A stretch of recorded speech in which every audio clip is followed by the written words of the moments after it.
Hello, welcome to the Comic Binge. I am your host, Paul Herman. I'm joined by many people today that I'm very excited to talk about. We've got, of course, the Reverend himself, Chris Clow. Hello, Reverend. You're muted. Hello, how's it going? Oh my God, how dare you? And how you doing, Chris? Doing all right. That's like the 5th time I've done it this week, and it's only Tuesday. What the hell? It's how we do it. It's how we do it in the LBC. That's all I gotta say. All right, Long Beach, California. All right, and also we have Mr. Baby. Mr. Baby, welcome back, sir. Oh, I'm so happy to be here, man. Giddy. It's gonna be some cool things to talk about. We have a lot to talk about today, and of course we got Papa Nick. Papa Nick, how are we doing today, sir? Wonderful. Really excited to talk about 52. Woo! 52. And again, 52. If you haven't noticed, everyone, we are talking about today's DC comic book event 52. And it's weird because they have 52 and they have 52 the whole event. It's a whole different thing. But this is 52 the comic series. And if you're curious what that is, I'll just throw up the first issue cover because it's a very good cover right here. Obviously, it's so hard. Oh God, that is it's such a hard cover. Woo! It goes hard. That's for sure. It's hard. So before we go any further, I just want to make sure you all please hit the like button, hit the subscribe button, yada yada yada, all that stuff. Please, we're at 870 subscribers. We're so close to 1,000. We're so close. We're so close. We're so close. I know it's only 130, but that's so close. So please help us out. Tell your enemies, tell your friends, tell everyone about the Comic Binge. Get them to subscribe. I'd appreciate it. And we got again. We have a big month next month. Next month's gonna be crazy. Literally tomorrow, starting this weekend, it's gonna get crazy. I'll talk about that later. But anyway, so if anyone who's watched this hasn't known, is that we have done, the four of us, a binge prior to this called the Infinite Crisis Binge, which you can find on the playlist, like many other shows we have here. And we went through a lot of Infinite Crisis tie-in books, pre-tie-in books, all that stuff, right? And it only felt appropriate that we all continue that with 52, which is the post-crisis, Infinite Crisis, story. And it's just one of those things where, Chris, I've known Chris for a while now, over 10 years. And Chris has been begging me to read this, I think, since I've known him. I'm pretty sure, right? Well, I have been insistent, but I also knew that the journey we just went on was required before you opened up week 1. So now that the table is fully set, we can dive in, have a good time. Yeah, there's a lot to talk about this series, and I don't even know where to. I kind of know where to start. But I guess I'm going to go with our guests here, the Knights of Knee, Papa Nick and Mr. Baby. You guys are the DC kind of to my Marvel. Like I grew up a Marvel zombie, and I know you guys like both, like I did. But you guys seem to primarily focus on the DC stuff. So I'll respect my elders and have Papa Nick go first. What was when did you read this as it came out? I don't remember you ever telling us this or told me maybe in private. I don't remember. But either way, tell us about your initial impressions if you did read 52 at first. Yeah, I did. I remember getting this. I think it stacked up a bit because there was a lot, there was a lot of stuff coming out at the time. But on the reread, I again, it's either old age or whatever. I just found it much more enjoyable than I ever really remembered it. Right. So I think that for me, just the focus on the different characters and the writing and the arcs that everybody kind of has, it's just another one of those DC in continuity after Crisis. It's just I've really enjoyed this. This has been I almost enjoy this better than Crisis, to be honest with you. Which is a crazy thing to say, right? But is it crazy? I don't know if it's crazy. Yeah. Okay. All right. We're gonna dive. We'll get into it. We have a lot to dive into. Mr. Baby, as the youngest of us. That's why your name is Mr. Baby. which again I think is the best nickname I think I've ever come up with. It's a good one. It's a good one. I won't lie to you. Amazing. I'm actually jealous you have it, to be quite honest. So, I'm not even joking. I think it's an amazing name. Thankful to have it. All right. So you've read this. Did you read this with your dad? I don't remember. So no. So I tried. So when all this came out is when I was first starting to read comics around this time in this couple year period. And I absorbed what I could as like an 11-year-old at the time. And then I remember this cover, like we have this because the cover was so dope. And then I this one, right? vaguely remember, yes, like trying to read it and like not conceptualizing that like the Trinity in them like weren't in it. So I definitely probably stopped halfway through the first issue. I mean, I have no memory of this whatsoever. I just have memory of the cover and holding it because I remember like this is the first time I was like reading the Question. Like I've seen him in like the animated stuff, and my dad had figures of him, and seeing some of these other characters for the first time. So in comic form. So going back to this was completely fresh, and like Chris said, that was really wonderful is that the table set and we have all that pre-reading. We know what happens. And so I got to dive into this as fully indulged into Infinite Crisis and being able to see the repercussions of it. And God, did I find it interesting. I found it really interesting. A lot of it. I'm very much looking forward to getting in the specifics, but there's something cool about there's something cool about comic books when the other characters are allowed to shine. And what I mean by the other characters are the more supporting, the C-list, the D-list, etc. It's like what I compare it to is like when you go see your favorite rock band or your favorite musical artist, and the set list, like we say on our other show with Rob, Right Between the Eyes, you have your dirty dozen for the band, right? There's like the 10 hits they always play, the 10, 12 hits they always play. And in that case, Batman, Superman, it's the Flash. But then when they pull out those obscure songs, you're like, oh my God, they're playing this song. So I was getting through this and I'm like, man, I'm reading an issue of a comic book where the main characters are Booster Gold, Renee Montoya, with the Question, good old Vic Savage sprinkled in there, Ralph Dibny, but not as elongated, man, like just as his detective self. And then as it keeps going on, we add a few more. And I'm like, Clark Kent's like only reporting. Like what? You know what I mean? It's cool. It was really cool because it was like those obscure songs being played at a concert. And I got to be like, oh, I know these characters, but now I'm seeing them live. I'm seeing the song live and I'm with the audience. If that makes sense or whatever. So that was my experience this whole I'm not even going to call it a reread. I'm going to say a full read. It's my first time reading this. So, all right. So you tried to read it back in the day, but because the characters, they weren't because the Trinity wasn't involved, you were like, I'm out, which I think is a fair, yeah, I think that's fair when you're younger because it's hard to get into stuff that you're not into. Exactly. You know, as far as, you know, like if you're not seeing like the characters you love, because Chris, you've said it best. And I think other people have said it with you that 52 is maybe the best introduction to the DC universe for any new reader. And I can tell you as someone who at the time, right now, I know a decent amount about the DC universe. You know, obviously you guys all destroy me, to be quite honest. But that being said, I wasn't just some like newbie going into it either. And I couldn't agree with that more. I have a lot to say about that too. But so Nico, when reading this, because again, you're more of a DC guy than I am, I would say overall.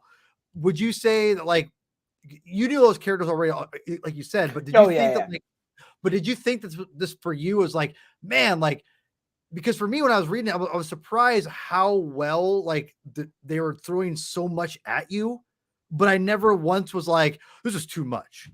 No, you know, I was the same way. I won't lie. The first issue, it was entertaining, but I was nervous. And I actually thought about you and I texted Dad. I'm like, I wonder if Paul's going to like this because of what I just said. The main characters are these characters, right? You should have texted me. You got my number, don't you? You got to text me. No, but sometimes I like say you hold your MCU thoughts till the show. I held these thoughts. Oh, till the you show know for what? you. All right, So Mr. Baby, I know. you got this. All right, you got this. All right, you got it. All right, So, continue. so, but it's cool. But it was cool in that regard too, because I said they're doing a good job building off of what we read before, but they're doing a good job of not giving you too much and keeping every storyline pretty streamlined. Like for Booster Gold, there's a lot of references to what he is. Yeah, And yeah. there's like that's a lot of in his character with Ralph. You know, they're talking about how he was elongated man, but he's focusing on the detective stuff, right? There's some more about Renee and Gotham that they give life to. So they do a good job at giving them all their own agency. But I will say what is really helpful too. I love that you both touched on the fact that this is great for new readers, is the history of the DC universe at the end of it with Donna. That stuff is cool because as someone who's read all that other stuff, it was cool to like, sometimes when you've obviously read all the stories, but then when you're reading a new story and you're trying to tie things back, it can be hard. Yeah. So to have those little fun spark notes is like, oh yeah, all this happened. And it was cool to see that timeline. But for a new reader, I mean, Donna Troy does a pretty good job of walking you through what happens. Yeah. So if you're a new reader, you're like, oh, this makes sense. Oh, this happened. Oh, wow, this happened. Oh, wow, this happened. If only we could get like a video of like Connor Leslie from Titans doing it. That would be so sick. That would be so cool. Wow. Now, are you saying that because it would just be cool as a fan, or just because, you want to see more Connor Leslie? Both. I mean, it's both. It's both. You can have both, Chris. It's hard to have both. I agree. You can have both. Bit of both. I'm gonna go last. So, Reverend, what you have been preaching the gospel of this story for a long time, and you're not alone, but kind of take me through you reading it for the first time, because you were working at the comic shop, right? When this was when you were selling this, or when this was coming out? Or this predates my time as a retailer by a few months. The 52 started in May of 06, ended in May of 07, and I didn't start at the shop until September that year.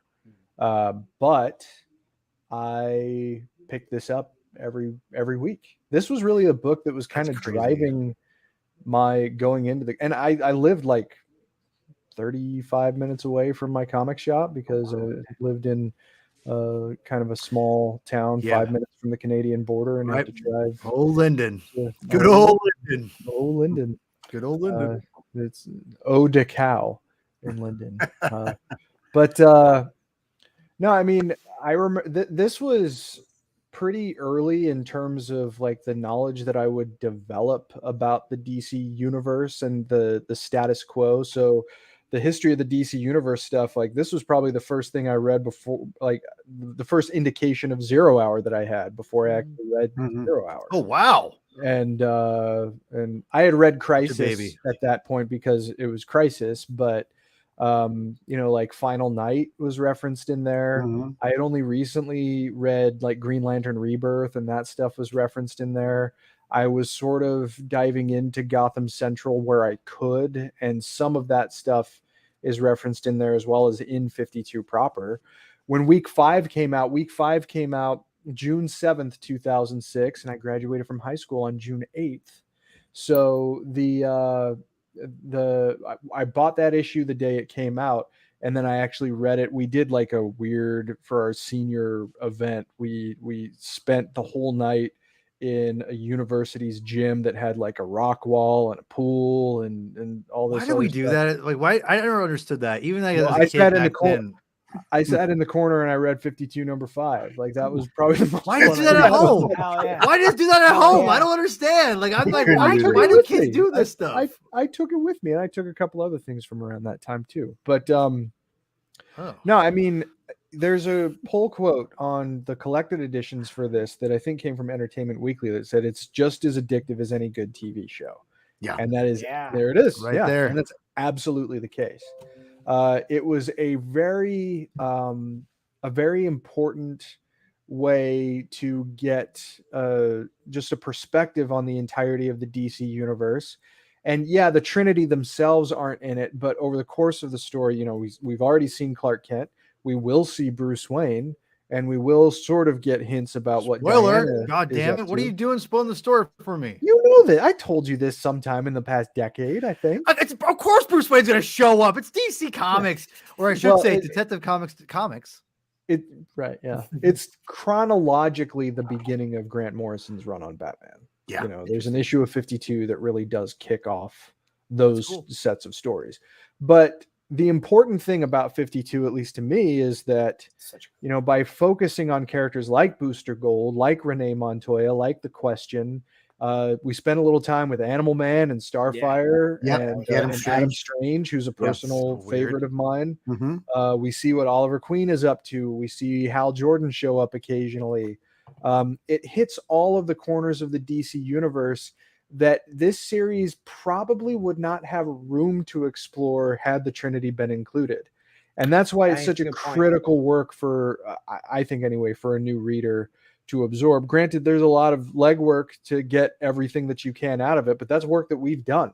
So I'm pretty confident in Paul and in your ability to enjoy this. And Nico, it's cool to hear that you've come along for the ride. And Nick, of course, revisiting it like me, you know, it's not a problem, right? Because it's just such a fun story. It's a tour de force of the entire DC universe.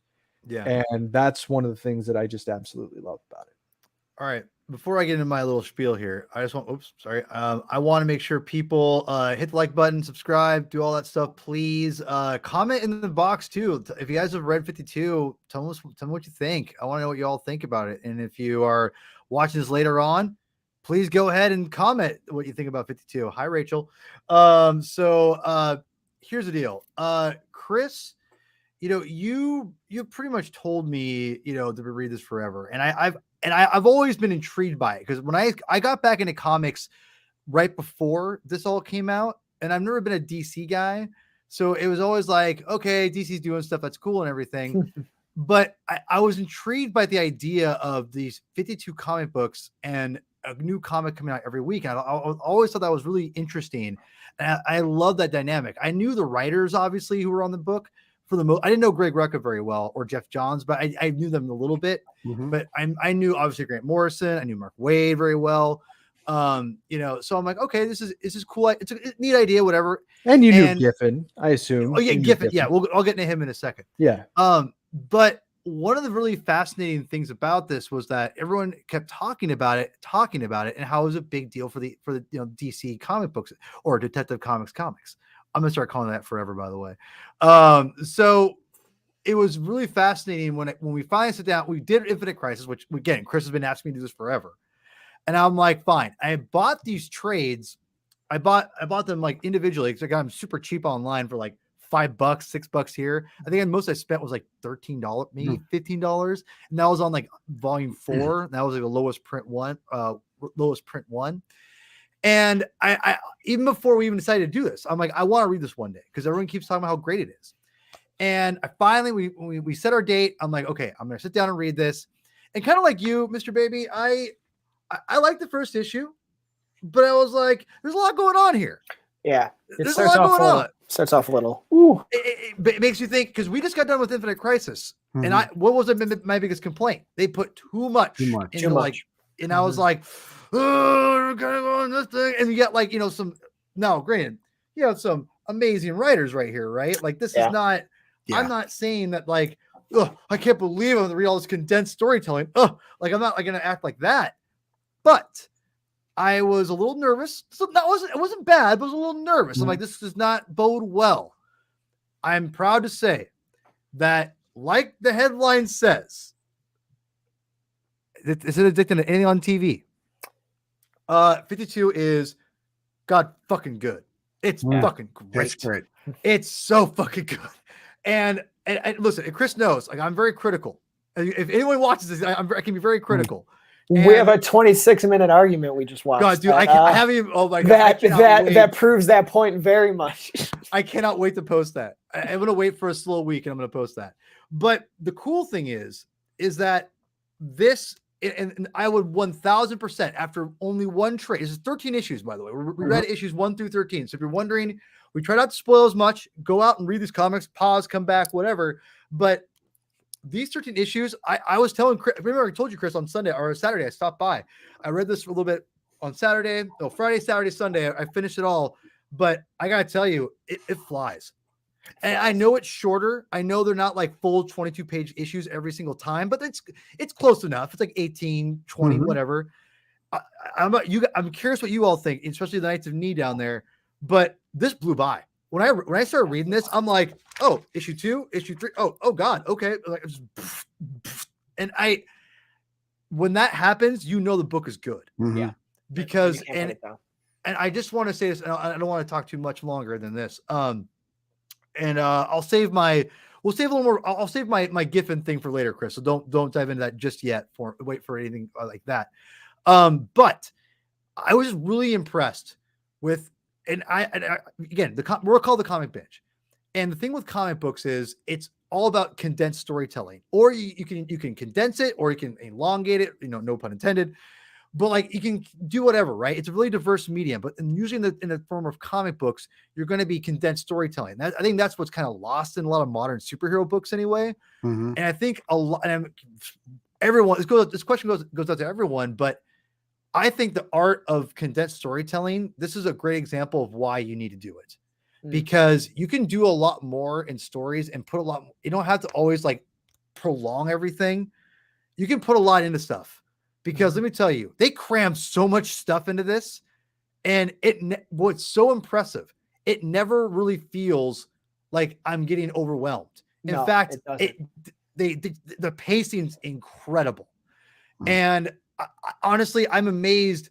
I mean, I shouldn't be amazed that there's these amazing writers and everyone like did a great job, but I'm amazed that they're able to do such a seamless job. It's so well organized. It's really impressive. Mr. Baby, you want to go ahead? No, the organization and the pacing is the biggest piece for me. I read this whole thing. I was so hyped. I read this thing in like 36 hours. Parts. Yeah, read all 12 in a day and a half, or all 13 in a day and a half, because it was so addictive. But it flowed. And I think what was cool is it does what a good TV show does, to make the comparison, to just keep playing around with it.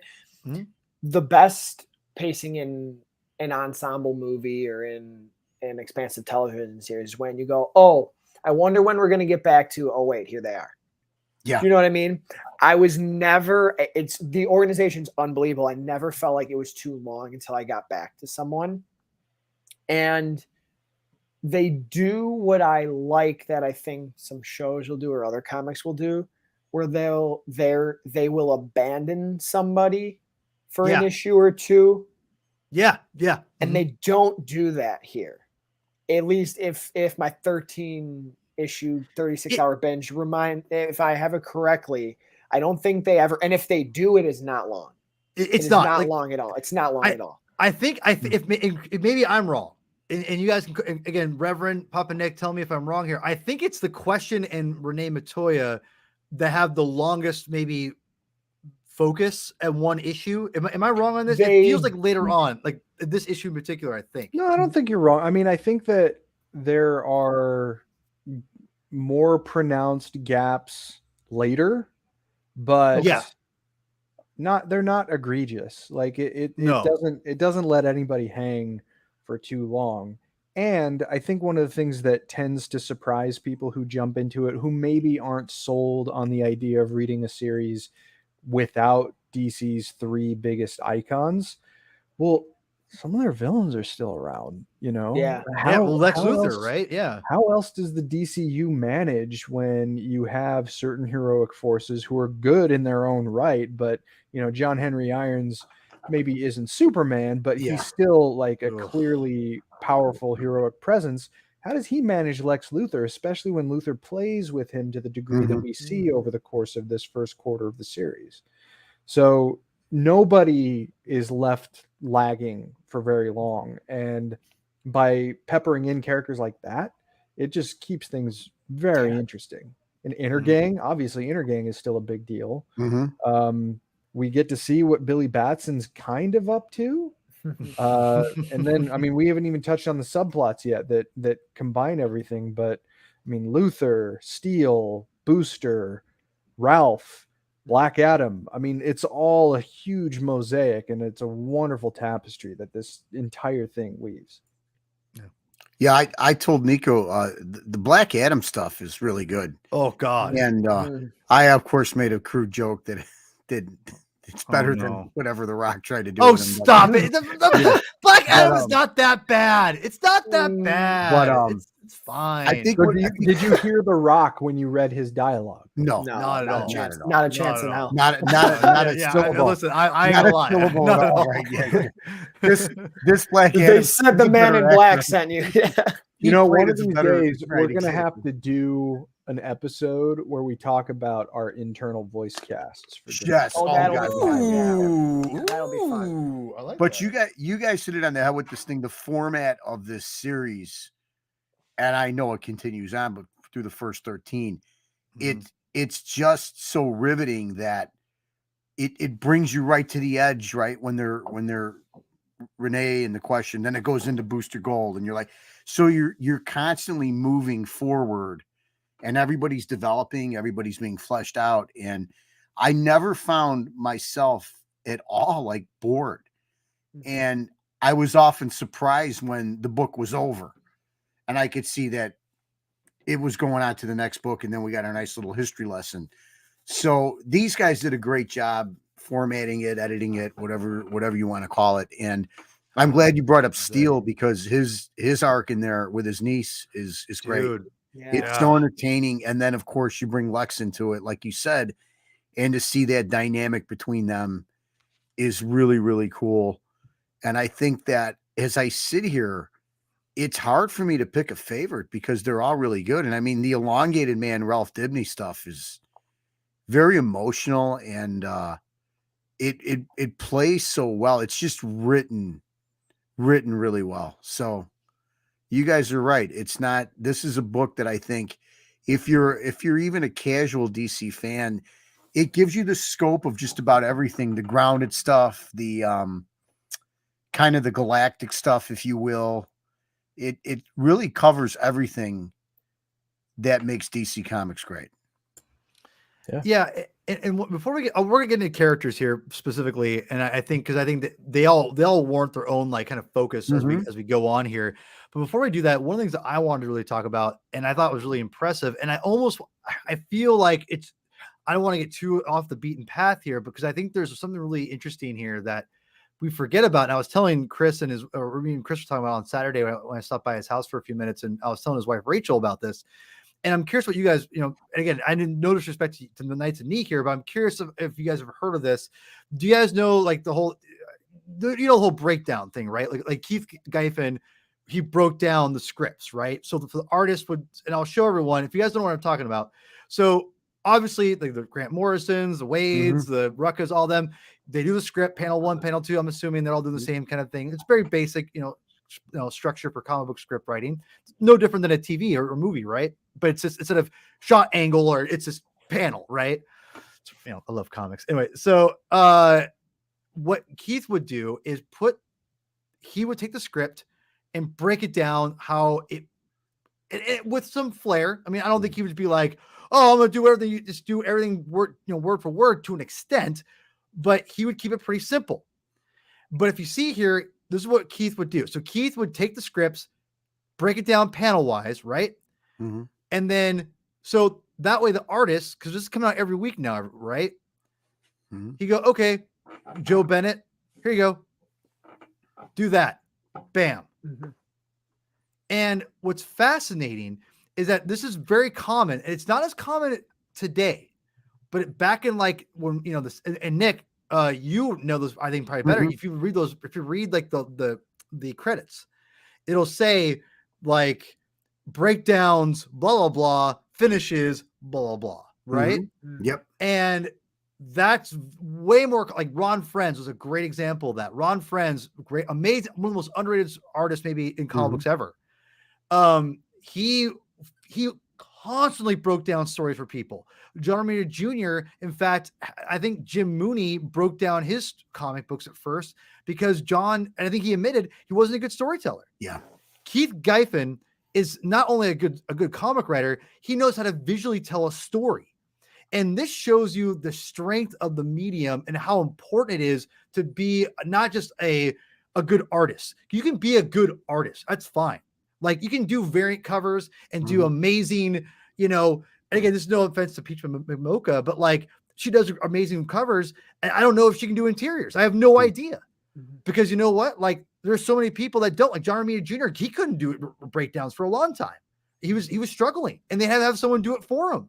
Yeah. If I remember correctly, I'm pretty sure it's accurate. He talked about it, at least in interviews I've heard. Joe Bennett takes this page that Keith Giffen does. It takes away the idea of the artist has to like go and like creatively like take the script and go, well, how do I want to present this? You take that away completely. Now you would say that could kind of force them their creativity away, but 52 came out like that. It was every week. And I love, to be honest, I almost think comics, at least the mainstream ones, until an artist can prove that they can like, and not waste time. Yeah. I got to tell you, I think this might be this to me, what they should go back to. Have someone assign someone to a couple books as far as breakdowns only or some whatever, and do something like this, because look at this. Joe Bennett, who's a great artist, minus the controversy, people. I want to make that very, very clear. Look at this breakdown by Giffen. Look at this. Beautiful. This came out every week. Yeah. And obviously different artists. I just wanted to emphasize, like Keith Giffen definitely deserved a writing credit, because this is, you don't get this from, the scripts that Morrison, Wade, Rucka, they're amazing. Johns, they're all amazing script writers. But Giffen goes and shows you how effective storytelling in the medium of comics is. It's more than a script and dialogue and drawing beautiful pictures. You have to tell a story coherently, visually. And that is so lost. And it feels like in so many people's like interpretation of comic books. And one last thing I want to throw to you guys, and then we can move on to the characters. Did you guys because I noticed this, maybe it's just me being emphasized on everything. If you look here, it's there's a little flair of this, but this is more of a I would say uncommon thing. If you look at all these panels and layouts that he does, they're very simple. It's like 1, 2, 3, no complicated things here, right? We're talking like 1, 2 panels. It's very clear what's going on in every single page. You're never like, I'm getting lost. It's very clear. 1, 2, 3, 9-panel grid, whatever, right? Like it's not, you're never trying to figure out where everything is going.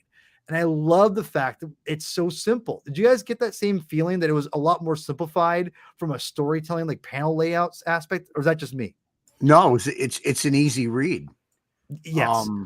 And I, we have the issues, but I reread this on DC Online, and it was easy, right? I didn't have to struggle to like enlarge, to see all the balloons, to see all the dialogue. It flowed really nice from panel to panel, page to page.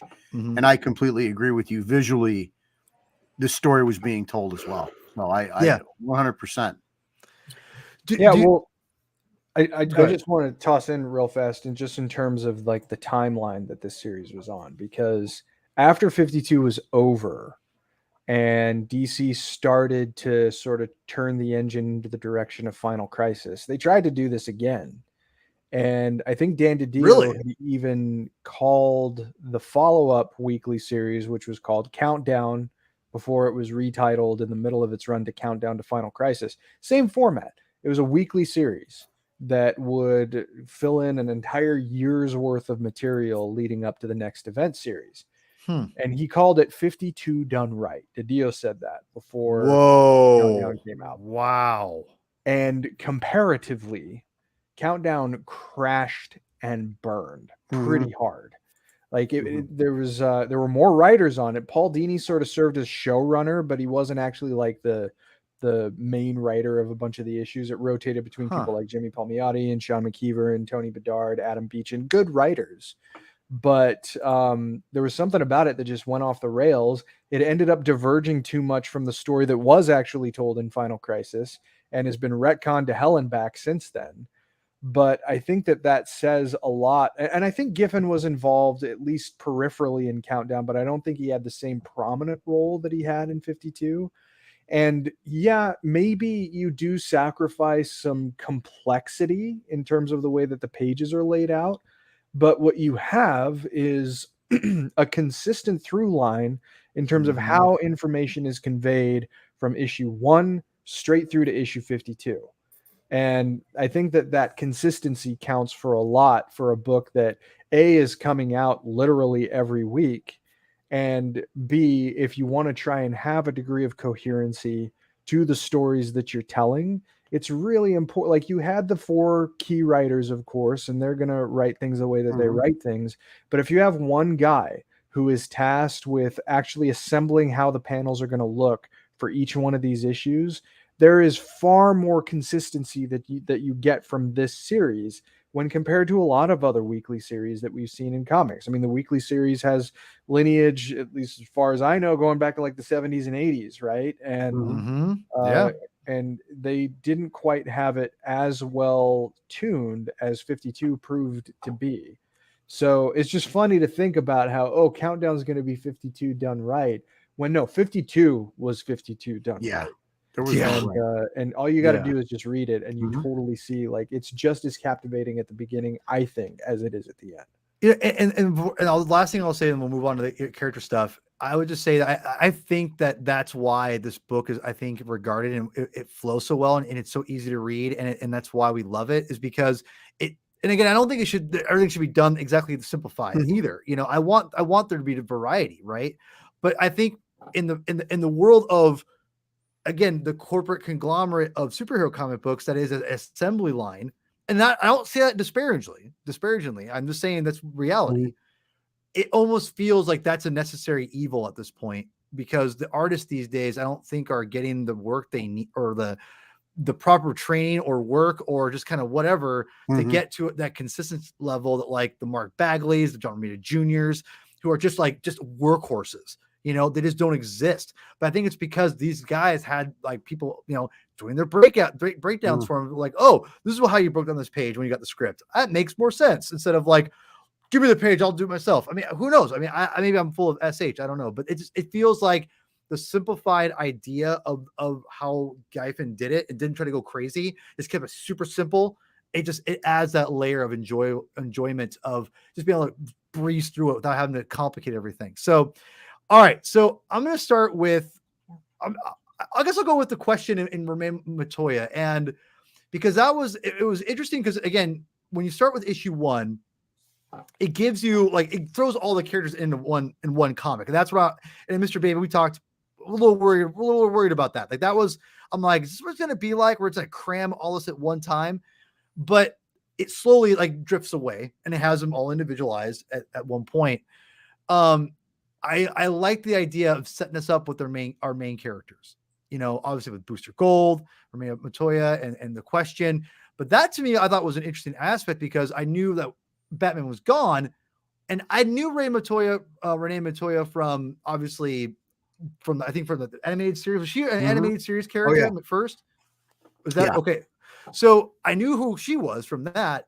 And then, and obviously the Birds of Prey movie and whatnot, and then the comics, but it was cool to see her in a different aspect. And then all of a sudden, like, you get the Question, like, show up in Gotham. Now, that was a really interesting take on that. Papa Nick, I'll let you go first here. What was your take on of all the 13 issues of Ray Matoya and the Question arc? It was great, because, you know, you're centered in Gotham, and the Question's always been such an interesting character to me. And I think the fact, and we're not going to spoil what happens down the road, but Renee kind of being, for all practical purposes, a drunk, kind of down on her luck, kind of just in a real bad spot. And this no-face man shows along and really kind of gets her back into focus of who she is, of what she is as a person. And it's great. I mean, and then, you know, you get into the Kathy Kane stuff. I mean, it's really, it's a nice journey. It's a nice arc that these two have, for sure. Yeah. I was surprised. Like, Yeah. because you guys talking about inner gang and all this stuff, and I have no idea, like, still what's kind of going on, which I think they're done a great job of unfolding that, which again adds to the enjoyment of a new reader because I don't know these things as well, and I'm not lost at all, like for the most Right. part, like a couple times here and there, but that's standard for anything you dive into for the first time. But it doesn't detract either. So always I'm learning so much, but like I'm enjoying it. And and here's the key: the characters are captivating and they're interesting, they're flawed, Mhm. but they're relatable, you know. And I love that. I love that. Mr. Baby, what was your take on these on that story aspect of this 13 issues? All the storylines have what's cool about all the storylines is they all have that element of mystery to them. Mhm. Yes. And theirs was particularly interesting, I think, because where they put Renee, right, is like you said, all these heroes are in a place that is very relatable and grounded in a way. But when you start throwing the question in there and how he's popping up and stuff, it makes it, there's pretty cool supernatural element to it too with them, but also you want to see, there's something about a character for me when I see them start in the place that Renee did that you just start rooting for. Can't really explain why, but I really like this, and I like the way it built because theirs was the one that took a little bit more time to try to see where it was going.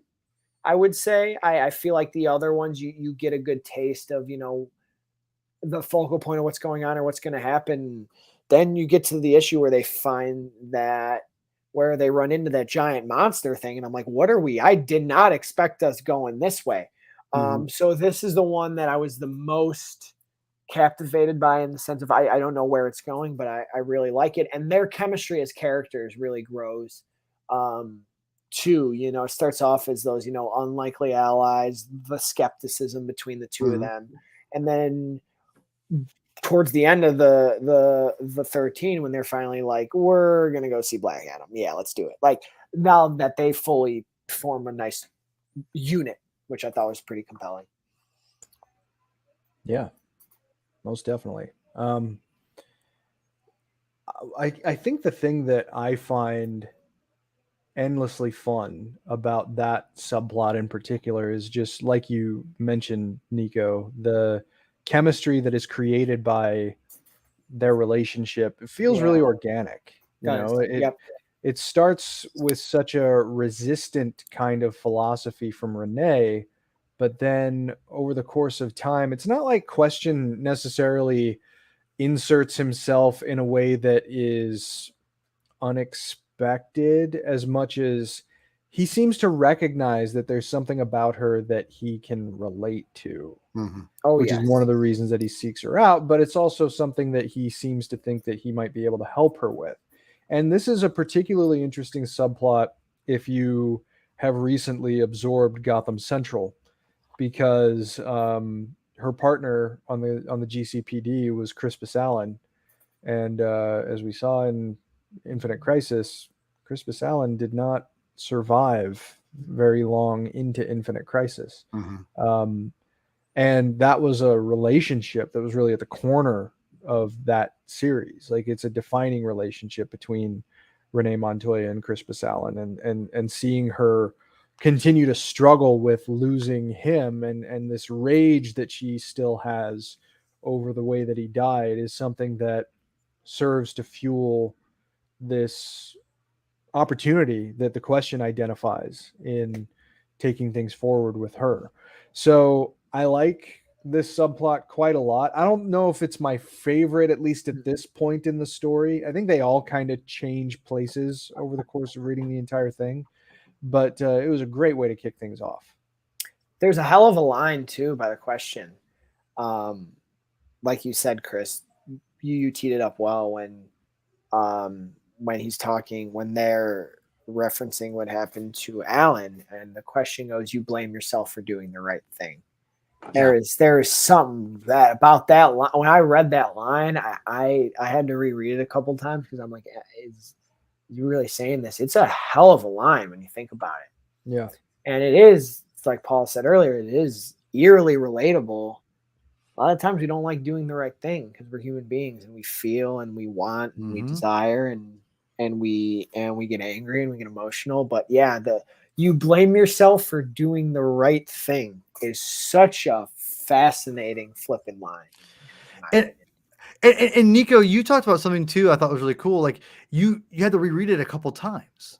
Yeah. And I love the fact that comics gives you, because there's that visual representation, right? Like with it, you can sit and ruminate. And I talked about that, why I love comics so much and why I can't get into prose, and that's my preference. Why I love we call it the comic binge, not the prose binge. Not the prose binge. binge. No, get that prose out of here. But the thing is, I love that it's like the emotion on the page with the words.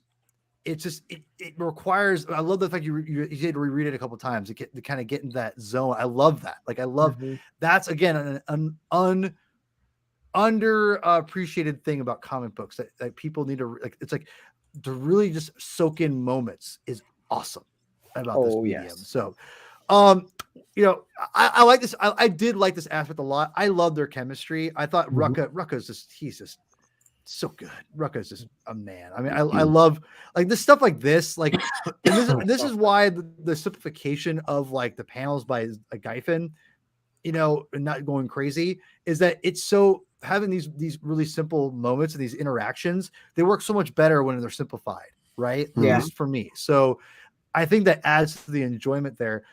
Moving on, if that's cool with you guys, let's move on to Booster Gold, because he was one I actually have some questions on, because obviously when this was going on when I got back into comic books in early 2000s, or 2020, 2022, 24, whatever, 2004, whatever it was.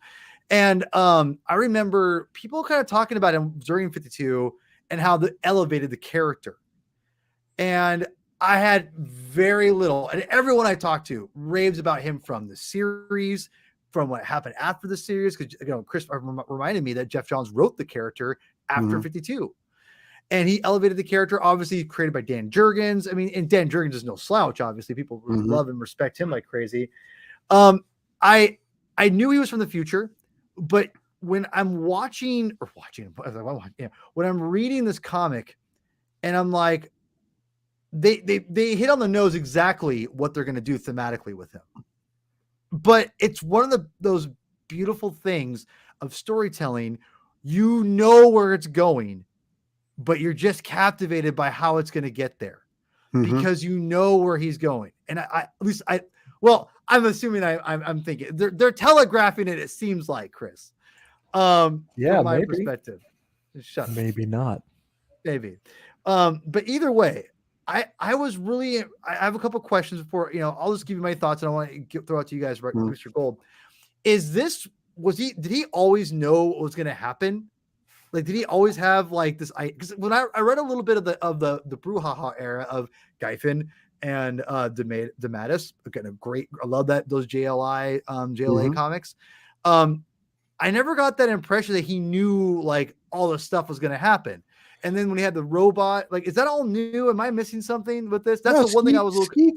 Skeets has been a fixture of Booster Gold, I think, but I think they answer this question effectively when Ralph rushes him and tries to beat him within an inch of his life. Right. I agree that there was that. That was a good. Yeah, because he said that there wasn't really a reason for me to be a better history student, right? He had the broad strokes, and he went back and he decided to become a hero, but it seemed like maybe there's a sense that he's starting by becoming Metropolis's hero, or at least trying to. There's a sense that maybe he's starting to accept some kind of a larger responsibility, and that's something that you'll see progress over the course of the series in ways that I would honestly be very surprised you might expect. Well, his story is, I think, in light of what we know we got coming from James Gunn, and the fact that Booster is his name has been mentioned. When you read the character in this particular story, I think it sets up perfectly for like a real live action adaptation of him. I think it's been far too long. And you start thinking of the actors that could play him, but the character, everything is within this character. From selectively picking out certain events, like he said, it's not like he's all knowing. So I just think this to me is probably one of my favorites from the story. Mhm. And I'm not going to lie to you guys, as I'm reading this, I'm thinking about what we could get from Booster Gold. Yeah. Soon, and Yeah. it's like, it's making me understand a little bit, because it's easy, like when they mention all these projects that live action, you think of all these things, you're like, Booster Gold. But when you see this and you think in your mind who could play him, the fun we could have with this, but then the emotion, the heart, and all that stuff that comes with it, it's a true hero's journey. So I'm way more interested in who's going to play Skeets.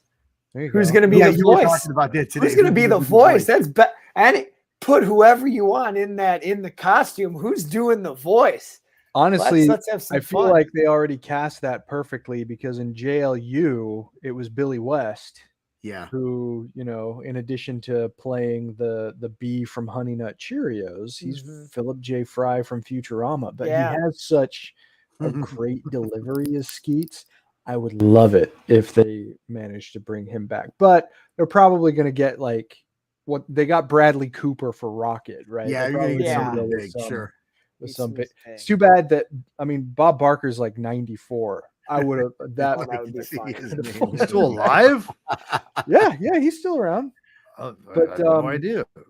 No, the thing with Booster too, like one of the things that is just really cool about this series is that they wanted characters that people, at least the embedded DC fans, liked, but that didn't necessarily always support their own ongoing title. And that is just such a cool choice for characters to lead your ongoing series that's basically going to be driving one solid point in time in the shared universe. And as a result, I think 52 is pretty important in Booster Gold's history. Like, he's one of the lead characters of this series that came out every week, and it did something substantive with him that we don't always get. So his part in this, especially in the early going, is one of my favorites, although it is by design hard to like him. Yep. You guys all bring up great points. He is among I like every storyline, but he is among my favorite, and I'll tell you why.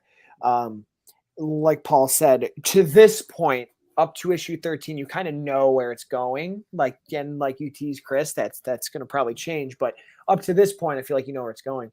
There's something so compelling about it, because while you can argue he's unlikable, he's so human, right? Yeah. This desire to be something. And it's interesting because it reminds me of a couple films I love, where, for example, he knows, in air quotes, everything that's going to happen, but we don't even know everything that happens on a daily basis in this life. Good right? point. Yeah. So he's limited and he's unreliable, and Skeets is only can generate as much, because then there's other things that happen that he can't understand. And then when he's confronted by Ralph, it's so compelling, because he admits, he's really only thinking about himself. He thought about what he was going to do himself when he came back to this current timeline. He didn't think about what he was going to do for the world, for other people, right? We can only understand so much as human beings. So where I hope it gets to, Chris, is that guilt of projecting and wanting to be this all-powerful person when you're not. And even the technology and the things he has, he cannot control human behavior and events changing. And I have to bite my tongue. I know it's so compelling. It was so compelling to read, because also, when did The Boys come out? The comic book, not the show. It came out around here. Yeah, right around this time. Yeah, right around this time. Why does he remind you of somebody on there? No, just the way he was. This is the first comic book I physically read that has him doing what the heroes and the boys do, where you're trying to set up and create your image. I haven't seen that in the way he was doing it, with like the ads and the endorsements, and like that's what they play around with in the boys and what all the soups are doing. I was trying to play the game of like, did this influence the boys, or like did you know what I mean? Wouldn't surprise me. One of Would those not games, surprise because me. it always comes. Well, Wonder back Man, to Marvel and there's a little DC. history. Sure, There's he's a that little way. history with Yeah, some I'm not as characters, familiar yeah. with Wonder Man though. Right. Outside of the fact Love- that he bags love Wanda Simon. at some point. That's all I know about him. And that Yaya's playing him, which is unreal, which is awesome. But that is a Oh, good dude, call. yeah. That is a good call with Booster. He and it's kind of relatable, even though there wasn't that much social media back then, but it's relatable to us today, right? It's timely. He feels To see timely. what he's doing, and Skeets is almost like that. He's almost like He's like an iPhone. a live multimedia He's social a media smartphone. platform. He's like an Alexa. He's a Yeah. Google Home. He's The telling you encroachment everything. of He's Google. constant information bombarding And then you all absolutely the right. time. right. Yeah. Right. And I love this cover for number 2, by the way, as well, because but it's gone. I'm sorry. I'm bringing it back. Bring it back. Yeah. because I'm bringing it back. I'm the sorry. watchful eye in the corner. I was just Yeah, gonna say Clark. Clark Yeah. Kent's in the corner. Mr. Clark Kent. He's gone, but he's not. and we get to see that. We get to see that in a pretty cool way when we think that Clark is going to be losing his job, right? Mhm. Yeah. And I really like the contextualization of seeing what his life is like when he's he's forced, but he's also able to put things to the side a little bit and to just kind of live his life and kind of learn how to live his life again. And it's far from a main focus of the series, but it's just kind of cool to see, like, at least we're checking in with the standard bearer, who is still managing to have something interesting going on while all this other stuff is happening. Right. I think it's cool. Well, I'm just the last thing I'll say about Booster Gold really quick is just that I think it's very fascinating that, I mean, say what you want with the Black Adam movie, obviously heavily influences it, and it doesn't surprise me that, or wouldn't surprise me if James Gunn goes this route with this character with Booster Gold specifically. This because it has everything compelled, not even know where it goes, Chris. It already has the complexity, the themes are all there laid out, how you would tell the story from a story standpoint. Throw Supernova into the mix. Why not? See, So, I was gonna say, I don't want to spend too much time on Supernova. I'm just gonna say I'm staying away of who it is. I already love it. I love that there's this character. Yeah. I love that. I love it. It's so perfectly done. So we're going to do some fast tracking here. Let's get to Black Adam, and let's do some quick roundups for everyone else, and we'll get out of here because we cram like the medium itself of comics. We're a condensed podcast. there's a lot of stuff here. There's a lot of stuff here. All right, so Black Adam, Mr. Baby, I'm gonna go with you first.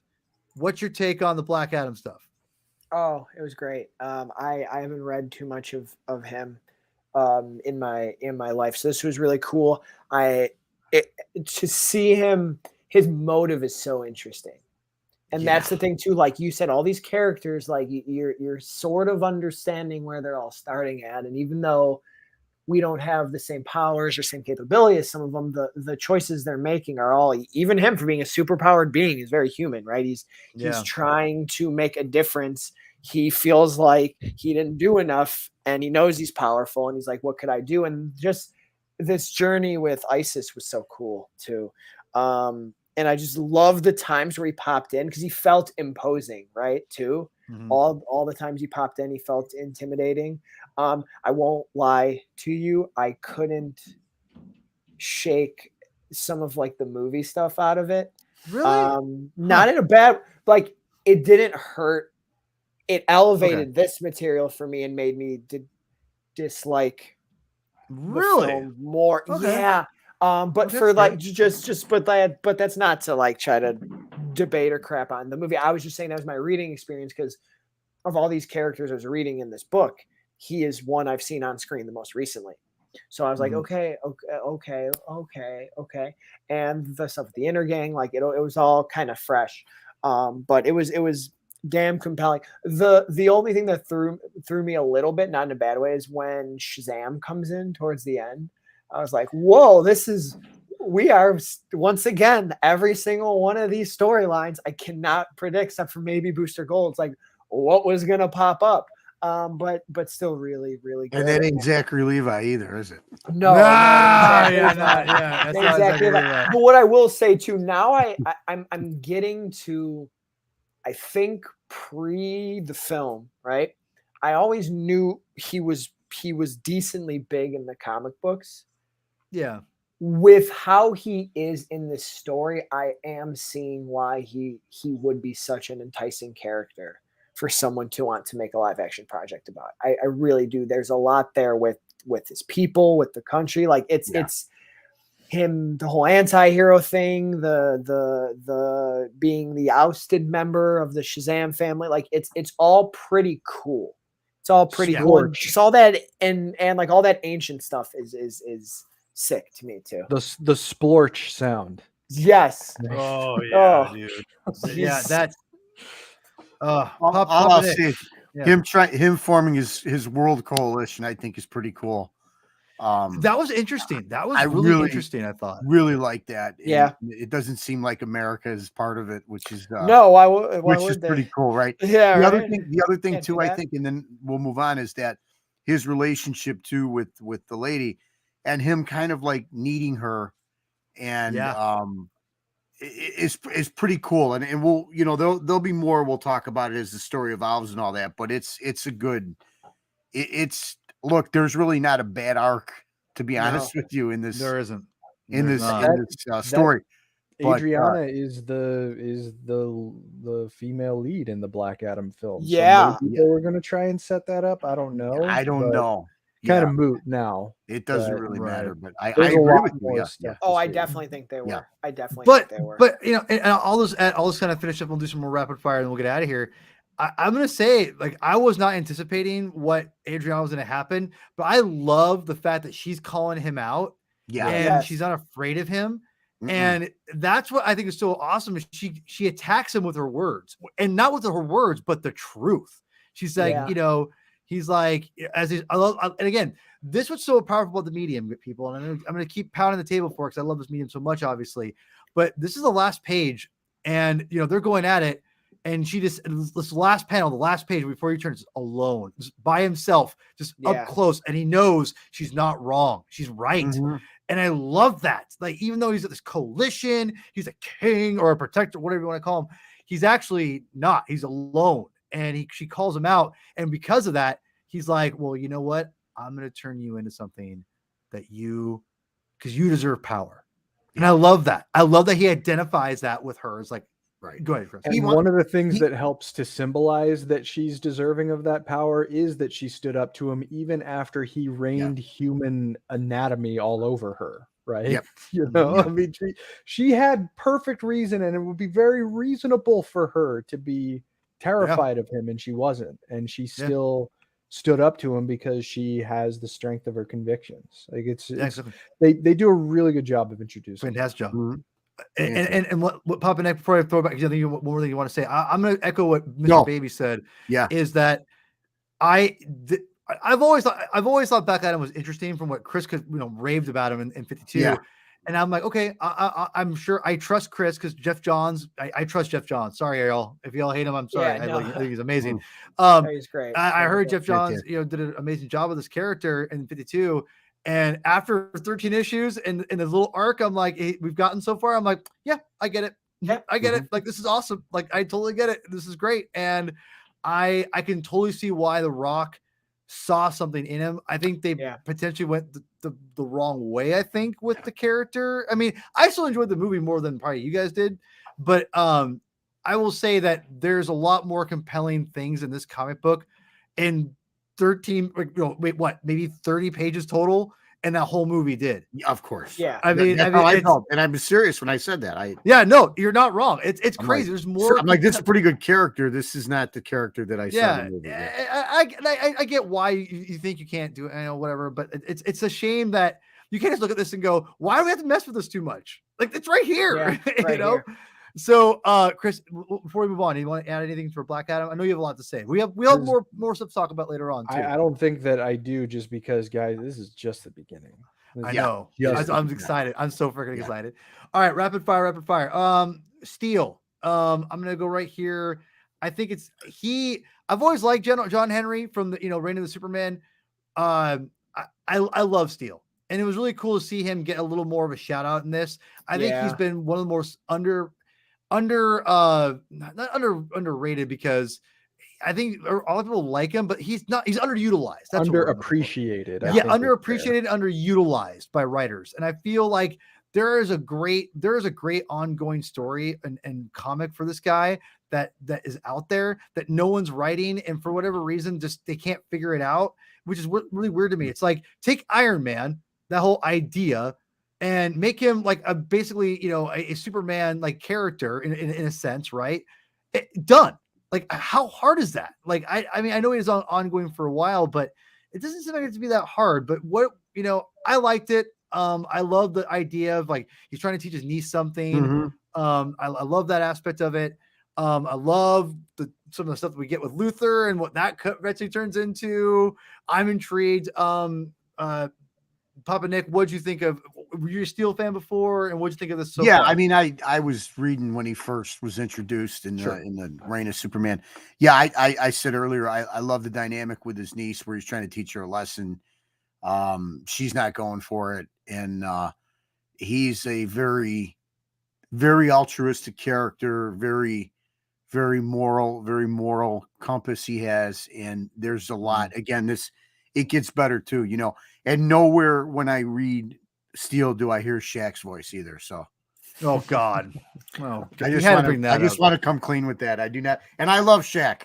I love him on the basketball show, but I do not hear his voice in the comic. Michael Dorn for me. There you go. Absolutely. All right, Mr. Baby, what do you think of Mr. Steel? It was the family element for me, him and his niece, and then it was the stuff with Lex that really pushed it to the next level for me. He's a character, once again, I don't have a lot with. I actually thought he was very, very compelling on that. Was it the first or second season of Superman and Lois when he was on it? I really like what they did with his character there. Yeah, that was different, but it was good. Yeah. It was for the rest of the show, not so much, in my opinion. Wow. Sorry, everybody. Sorry, everyone. Mr. Baby, he's bringing the hot takes. But no. But the Steel stuff was cool, and the idea of his skin changing, like it was all cool, and the ability to try to be Superman but not being able to live up to Superman is pretty damn cool to see. Yeah, I agree. Yeah, John Henry Irons, whenever I revisit the entire Death and Return of Superman event, he's the breakout character. There weren't a lot of absolutely, but particularly among the four imposters that permeated the books for a while. Right. Steel has the best story of all of them. And it was a real, they did such an excellent job. And I think a lot of it was Louise Simonson did such an excellent job of just building a great baseline to operate from going forward. And this kind of calls back to some of the moral complexity that was at the heart of who he was when he was introduced. And I mean, even though Booster Gold sees himself as the heir apparent to Superman, probably Steel, and like the relationship that develops in these early issues between he and Luthor, with Luthor's cruel joke playing out like in front of him, and Luthor is manipulating a member of his family just basically out of spite to get back at him. When Natasha says my uncle can go to hell, Luthor's just like, indeed. Yeah. And it's just like, you son of a bitch. Yeah. He is so slimy, but we need Steel more than ever. If Superman's off the board, then it becomes very clear how necessary he is, and the story absolutely makes excellent use of him. Yeah.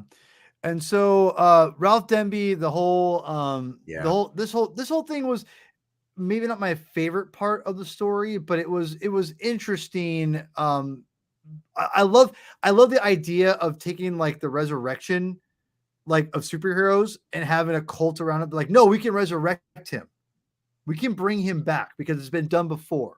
Mhm. And I did like that aspect a lot. But and then like the thing at the end with Denby, and he's like, oh man, this is all, you know, this isn't gonna work. This is all whatever. And then like you see his wife's like, you know, and it says something. He's like, oh my, I'm not gonna lie. I did one of this, guys. I was reading the book. I'm like, okay, let's get past this stupid funeral thing. I went, oh god. I was like, oh, Yeah, it's traumatizing.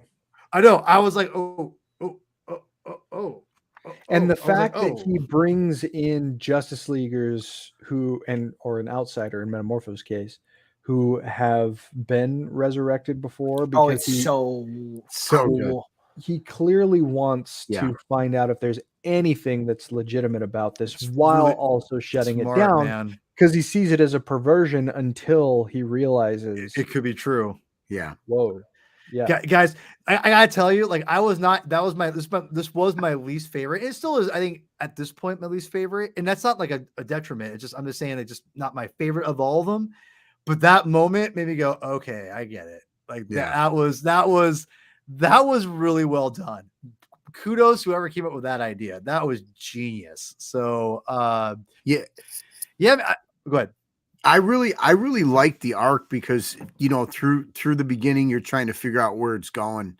Mhm. And then when you realize that it's this cult and they're trying to do it. And like you said, Chris, that when they're at that gathering and he does select those heroes and it's him in his own mind, he's got them there to reinforce to him that there's no way that this can happen. And they're all kind of telling it to him and everything. And then when the event happens, and it's so very sad at the end. It really is it was a real just depressing way to end, I think, the 13 issues, right? To see him. Yeah. Because this is a man, they keep reinforcing that his thinking is more concrete than even Batman, right? They say that. Yeah. They reinforce that to you a couple different times about what a sleuth he is, what a detective he is. And then just to see him broken down like that is, I tell you what, I love that part. And I told you guys, I mean, not you, Nick, because you read it before, but I told these other guys when Connor died, when we were doing our Infinite Crisis at the end, you did. That was going to be a cornerstone moment for everything that we would see. And here it is, I didn't guys. believe you. Yeah. Well, of course not. Why would you? Why would you believe me? Of course I don't. I don't ever want to believe you. That's a problem. He's a reverend. I don't want to believe the reverend. Yeah, fire and brimstone's what you try to give me. Let me have my rock and roll and dance, a-hole. So you know, you're damn to hell, Paul. You're damn to hell. You know, I'll just add this too. The very last, I think, page where it's like 6 panels and there's like you see the wedding ring at one point.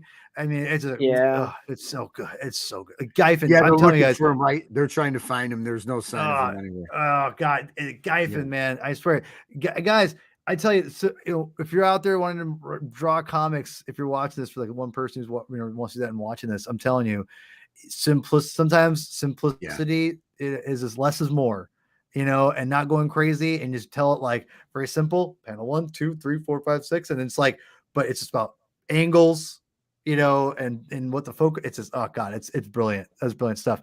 Last thing I'm going to end on really quickly, and it's because she's kind of an afterthought, which I was surprised because I always thought Batwoman was introduced in Detective Comics when I started picking them up again when Batman left, right?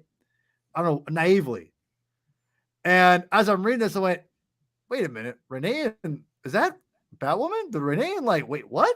And then all of a sudden I'm like, whoa, like Batwoman's showing up. Like, oh, this is where Batwoman gets shown up? Like, okay. And I gotta tell you, man, like, again, a great job of introducing her in this comic series. Man, I was like really impressed. with, it's what, by the way, what's with Alex Ross designing like every comic costume out there now for Marvel and DC? Like, I mean, I'm not so necessarily complaining, but it's just like, man, like he's designed everything in the last like 20 years, like Iron Man, Captain America, whatever, whatever. But her costume's amazing. I mean, I gotta lie, it's pretty freaking awesome. I was really impressed how they introduced this new Batwoman, and I was really like, wow, no wonder she's kind of caught on with fans, because she's a pretty cool, like, she was introduced perfectly. Rucka does an amazing job, and obviously we'll have to do the original Batwoman issues later on, but I liked her introduction. Her introduction, right away was fantastic. So, yeah. Any thoughts on Batwoman? Yeah, I think that it was exactly what you said. I think the tease too of thinking it might be Batman for a minute. Yeah. Latoya, when she's like, I knew he couldn't be gone yeah. for long, and then to see that is just great. It's wonderful. It's cool. It's great subversion. Great subversion, Yeah. and like you said, great introduction of Kate Kane first too. Yeah.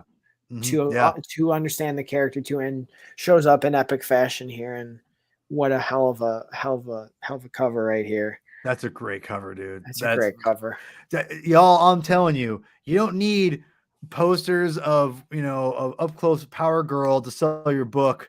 You don't need you don't need freaking like just a classic superhero pose of like by themselves just on a rooftop to by some up and coming artist to sell comics.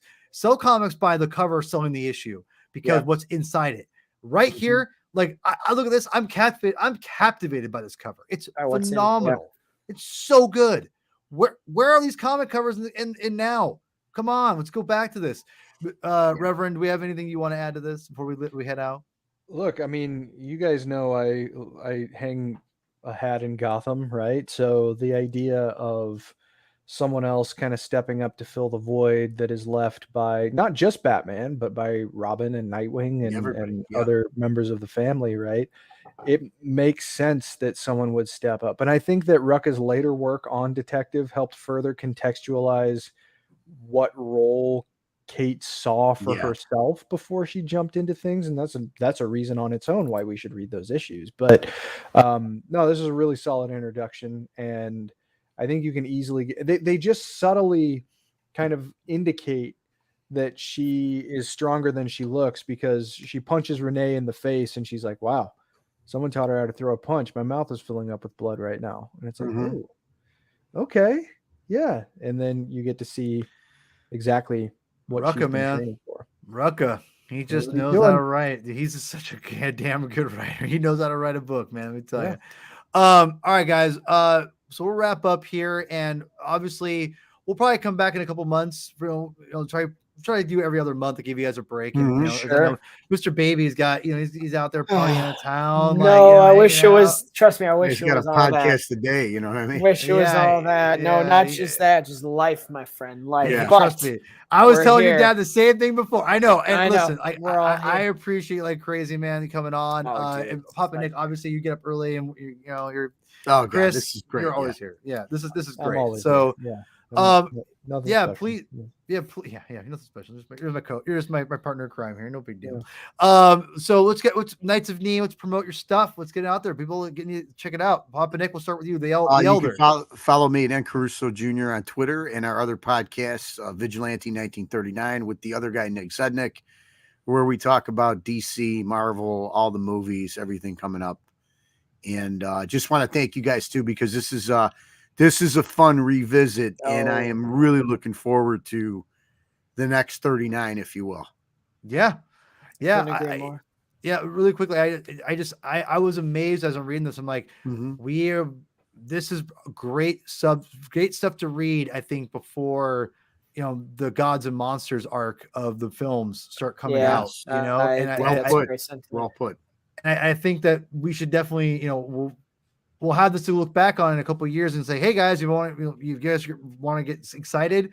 We got a bunch of podcasts and visual stuff to show you. So but Mr. Baby, I know you're the hardest man working out there, maybe. And like, I don't know, like where can people find you at now? Probably need to slow down, but it's so hard. I don't want to slow down, right? Don't do it.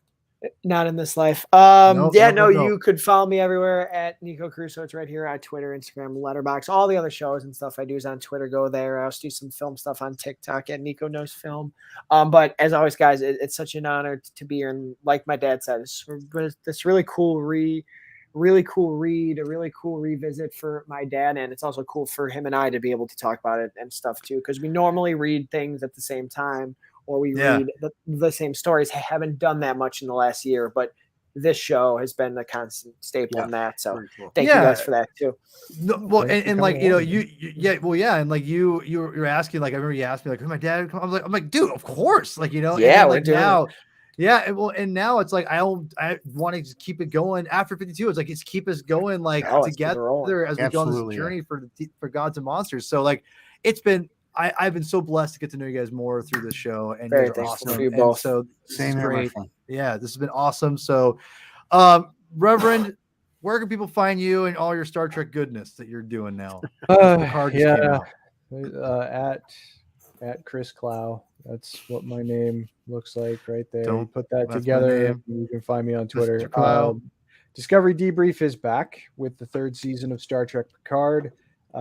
We've covered the first 2 episodes so far, and we'll do the next one, and we'll plan on just keeping that train going.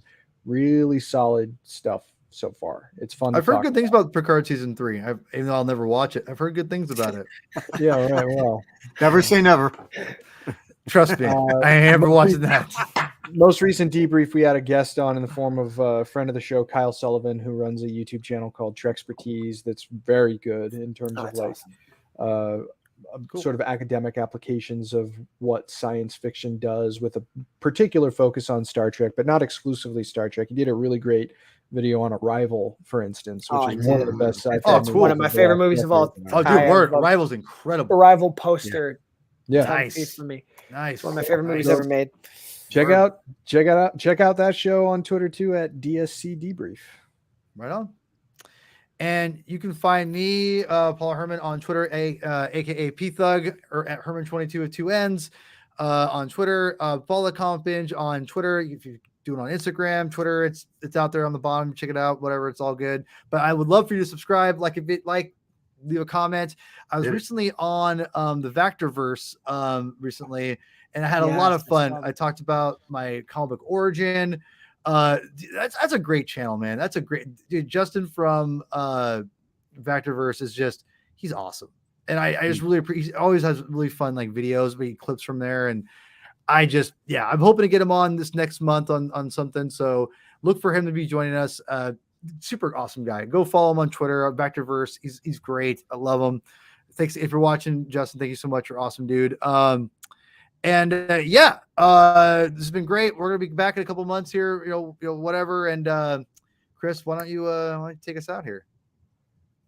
Read more comics.